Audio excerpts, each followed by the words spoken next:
sigurado akong marami magkakagustong lalaki sa'yo. Salamat po pero wala sa isip ko ang magpaligaw. Sakit lamang sa ulo yun. O siya, ilabro mo yan. Galing mo mamaya ha.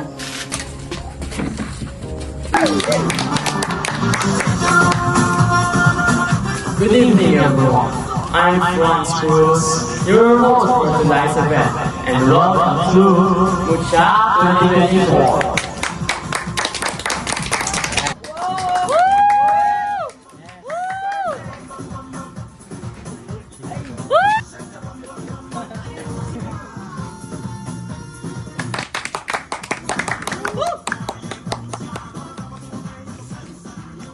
Maraming salamat, contestant number 2. Tawagin naman natin ang contestant number 3.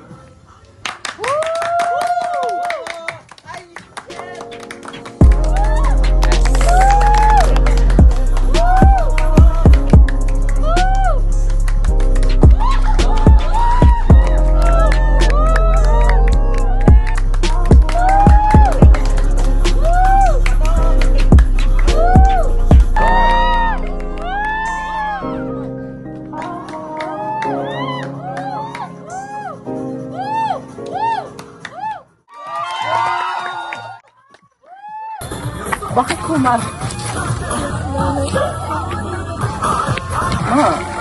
Sabi ko yan.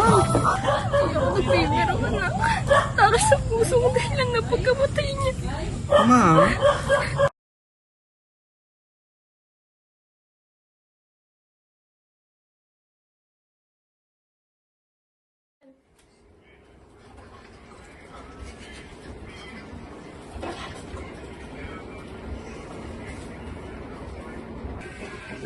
Condolence po.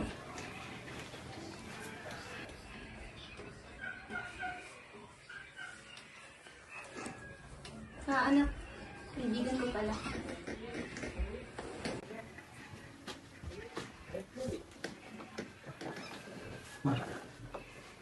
Ano ba yan, anak? May gusto lang sana akong linawin. Seryoso ka, ano ba yan? Parang nakikita akong nagiging malapit kayo ni Titi Joel sa isa't isa. Aminin ko sa'yo, anak, gumagaan ng loob ko sa Tito Joel mo. Okay lang sana sa inyo ni Gabi, napapasyahan na namin magsama. Hindi ko kasi kayang patapusin kayo nang ako lang mag-isa, lalo na tumatanda kayo at mag-aasawa din kayo at iiwan niyo din ako. Ano sinasabi mo? Alam mo, kahit mag-asawa ka ma, okay lang. Tsaka, susuportahan ka namin, Gabi. Pasensya na, anak, ha? Hindi ko kasi alam paano sasabihin sa'yo.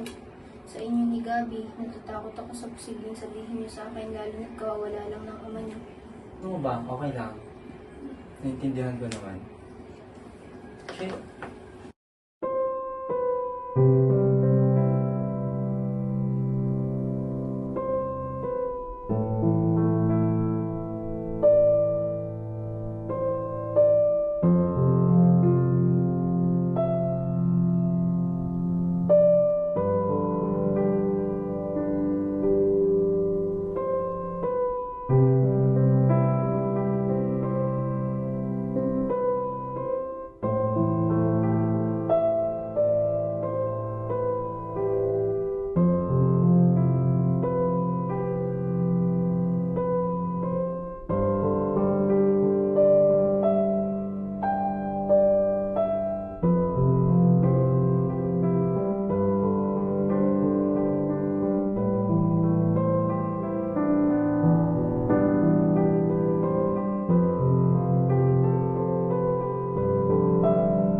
Ma?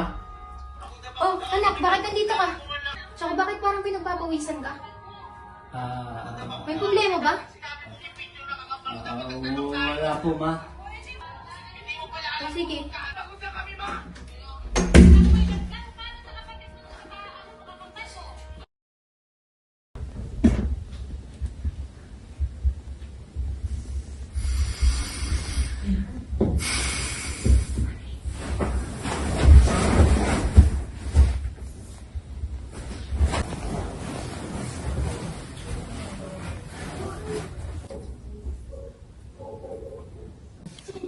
Ginagawa mo dito? Titignan ko lang yung kapatid ko natutulog na.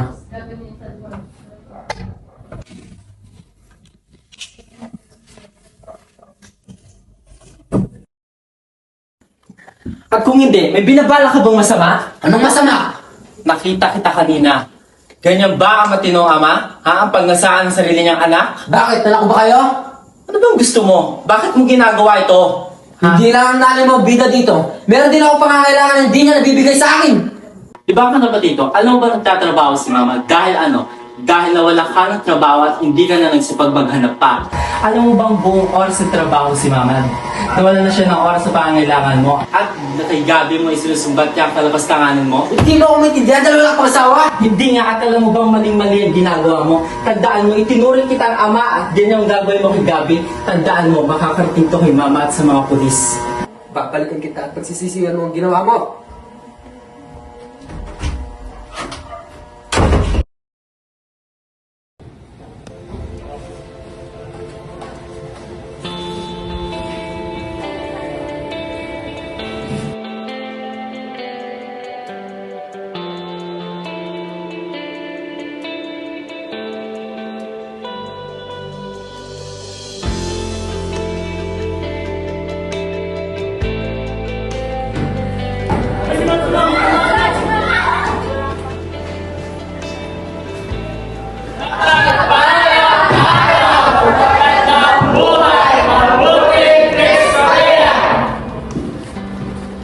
James Rick Vicente?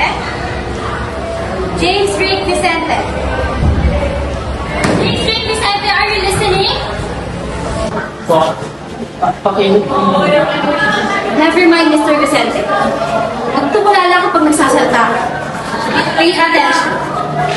Tawag ko. Uy, pre! Pre! Pre! Kanina ka pa yata namumutla. May problema ka ba? Baliw, okay lang ako. Ay,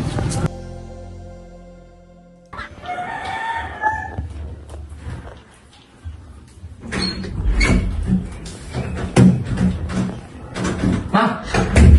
Asan ba si Tito? Nagpaalam, iinom daw siya kasama ng mga barkada niya, anak. Ma. May sasabihin ko sana ako sa'yo. Ayoko pong masira kayo ni Tito, pero ayoko rin sirain yung dignidad ni Gabi. Ano ba yun? Basta tungkol sa inyo ng kapatid mo kahit ano kaya naniniwalaan ko. Ma, pinagnanansahan ni Tito si Gabi. Ano? Hindi mo gagawa sa akin ng tito mo yan? Ma, totoo po ang sinasabi ko. Tinago ko po sa inyo kasi natakot po ako sa sinabi ni Tito. Napapatay niya tayo. Tama nga rin lang gusto siguro yan. Eh, di ba po ito pag-uwi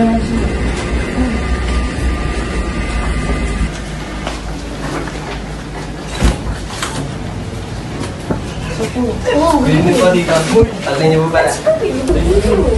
Ano ba sila? Come here, come here. Come here. Sorry.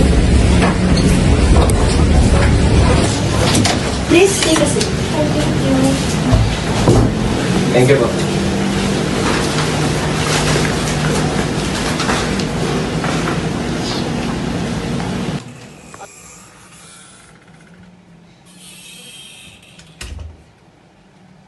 So, how are you? We're okay naman. kamusta naman yung investment natin para sa business natin? It's doing great. Lumalago naman po yung business natin dito. Yun, no? Oh, anak, halika dito, maupo ka. Para sa'yo pala. So when's the wedding? Sa ano? Pasensya na po. Pero hindi pa po ako handa sa mga ganitong bagay. Mas gugustuhin ko pa pong maghirap kaysa magpakasal sa hindi ko lubusang kilala. Lai? Lai! Mauna na po kami, tita. Basta siguraduhin niyo lang po na yung kasal namin matutuloy. We have to go, Sam. Let's go. We're so sorry po for what happened. It's okay. Good evening po ulit.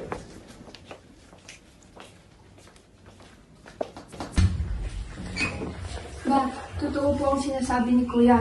Pinagnanasaan po ako ni Tito. Narinig ko din po ang mga sinasabi nila kagabi. Pasensya na kayo kung hindi ko kayo naprotektahan sa walang iya ngayon. Pasensya na kung nagkulang sa inyo si Mama. Sadyang nabulag lang ako sa pagmamahal ko sa kanya. Patawarin niyo ako, mga anak. Ma, wala kang kasalanan. Kung mahal tayo ni Tito, hindi niya magagawa kay Gabi yun. Naging batugan na nga lang siya dito sa bahay. Siya pa itong may ganang gumawa ng kabulastugan. Patawarin niyo ako, mga anak. Ano ba ang ginawa ng lalaki na yun? Ikaw nakakita di ba kung anong ginawa sa kanya? Sinisilipan niya po sa bahay. Ganun.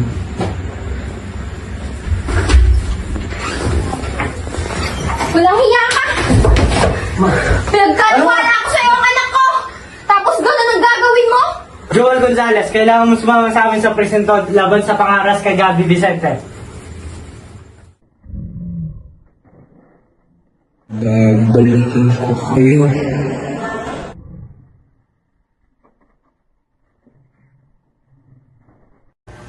Ano? Hindi! Ayoko! Hindi ako kailanman magpapakasal sa lalaking kailanman hindi ko kilala. Anak naman eh! Ito lang yung paraan para makaahon tayo sa kahirapan! Ito lang ang paraan! Ano naman? Nagpapakapagod akong mag-silent sa pagpapadyan. Pa!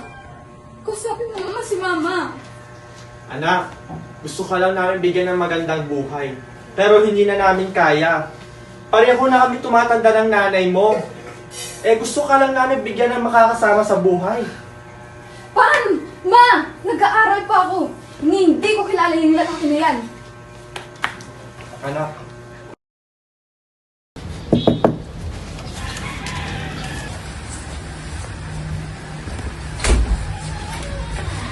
Sama ko. Para sa'yo pa na, regalo ko. Pwede bang umalis ka na? Wala akong tatanggapin. Ang pag-ipot naman ng asawa ko to. Wait lang. Ako saman-sawa na ako sa pagiging pag-ipot mo Hindi mo ba alam na mas mayaman pa ako sa pamilya mo, ha? Ano ba? Nasasaktan ako, Liam. Kung ba una sa pagkababae mo, pero sa kung kukunin ng takal mo. Ano ba, Lai? Ano ba, Liam?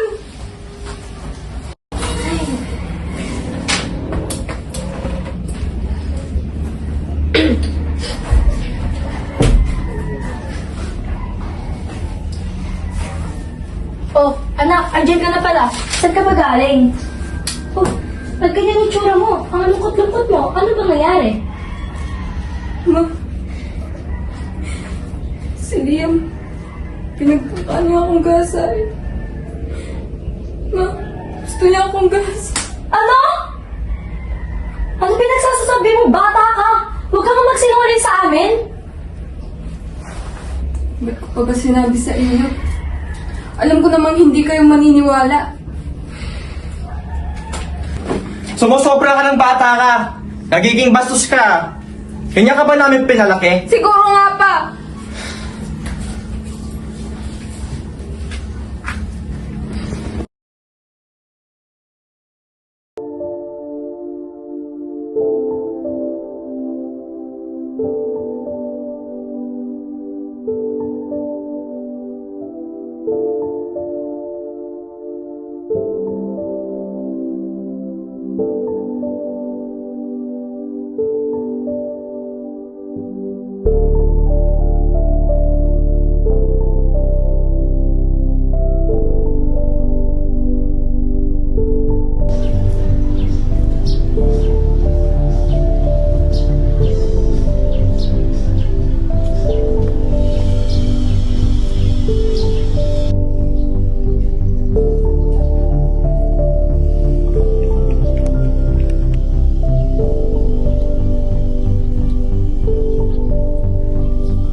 Iha, naggutom ka na ba? Opo. Kanina pa po kasi akong umaga, hindi ko makain. Nakita mo ba tong ginto sa katawan ko? Yaman ka pag nagtrabaho ka sa barko. Sayang naman ang ganda mo. Sige po. Tara.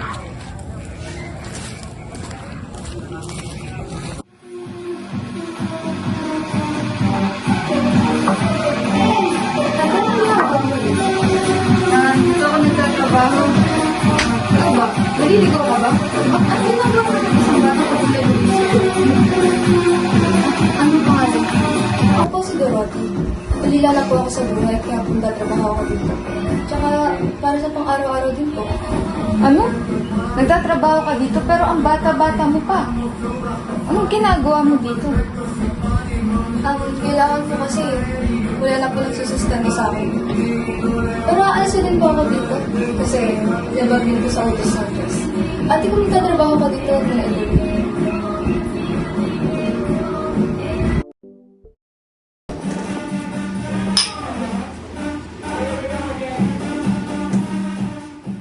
pero aalisin din po ako dito kasi labag din po sa Autos Santos.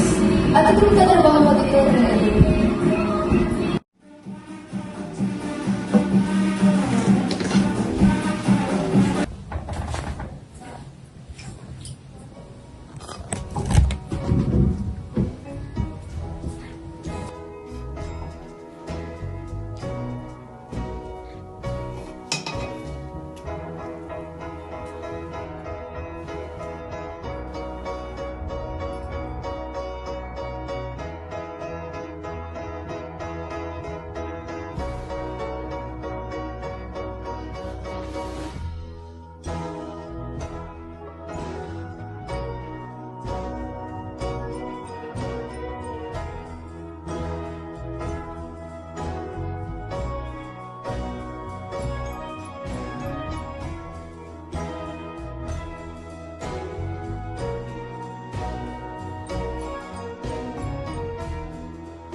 Baliw ka ba?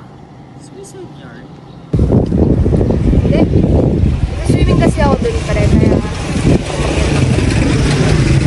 Papakamatay ka, no?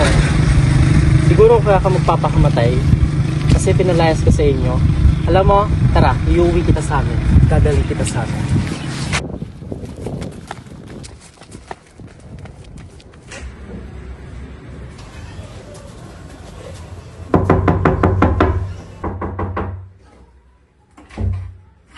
Oh, anak, sino yung kasama mo?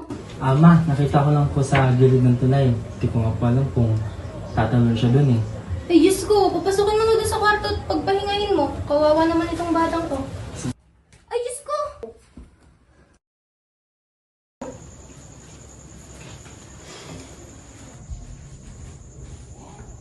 sino po kayo? Ako ang ina nang nagdigtas sa buhay mo.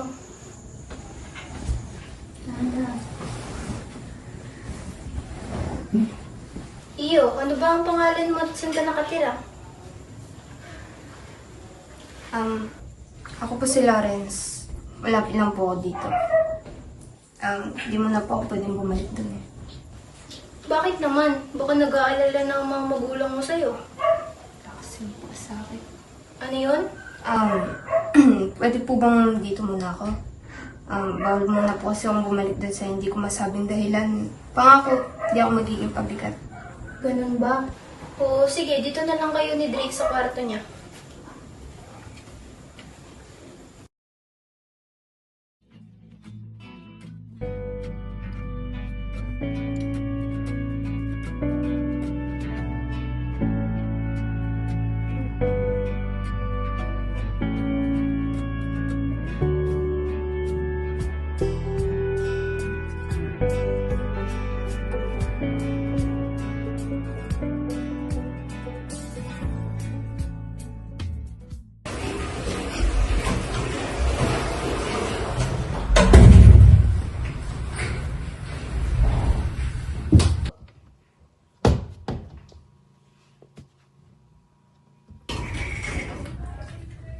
Drake. Drake. Anong ginagawa niyo?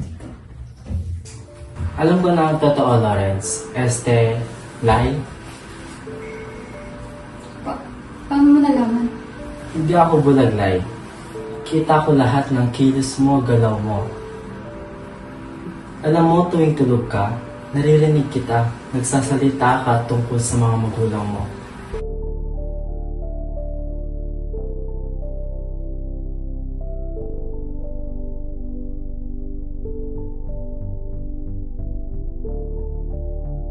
Teka, nagpa-pageant ka? Kung gayon, ikaw yung huling contestant na napanood ko nung tumakbo si nanay sa akin.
Good morning po, Doc. Good morning din po. Maupo po kayo. Doc, ano pong nangyari sa anak namin? Huwag po sana kayo mabibigla sa sasabihin ko, Mrs.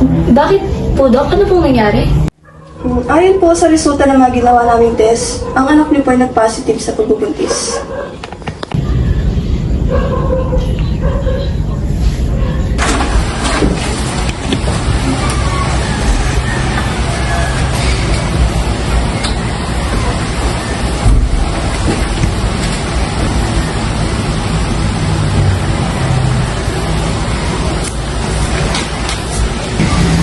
Anak, sabihin mo nga yung totoo sa amin. May nangyari ba sa inyo ni Drake? Sensya na po na. Hindi mabusok po kami. Ipadalas-dalas niyo po sa emosyon. Na, alam mo naman na mali ito sa mga pagka ng tao at kalapastangan sa Diyos na hindi naman yun na hindi naman tumatanggap ng sakramento ng kasal. Kung gano'n, kailangan kang pakasanin ng Drake. Kailangan ko rin makausap ang mga magulang niya. Papuntahin mo siya ngayon dito.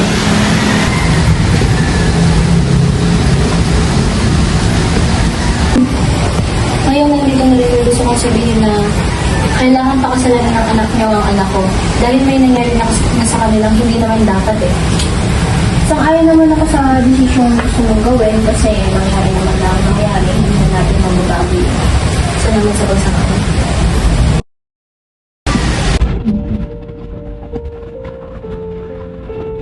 Kanina hindi lang kita mahal.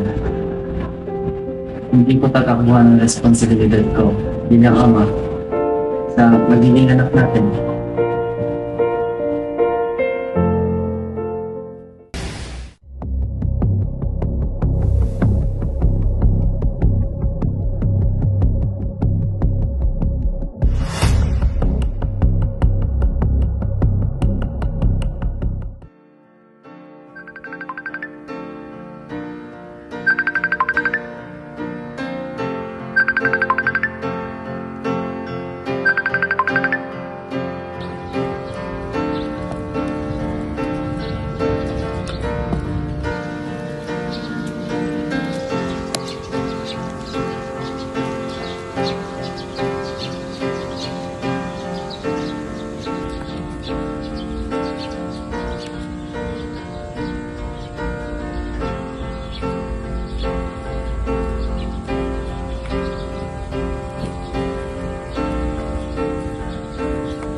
Ilang araw na ang lumipas nang mawala sa akin si Drake.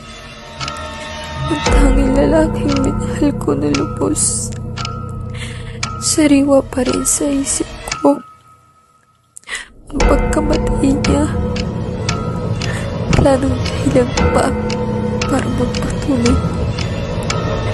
Tawarin sana ako ng aking sanang magiging anak.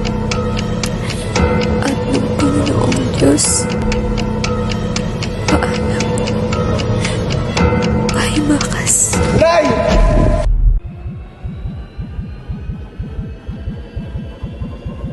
Ay, gising. Mahal! Okay ka lang? Sinong Drake? Ang akala ko, isang magandang panaginip lang pala si Drake. Tara na. Susunduin pa natin yung anak natin. Kanina pa tayo hinihintay.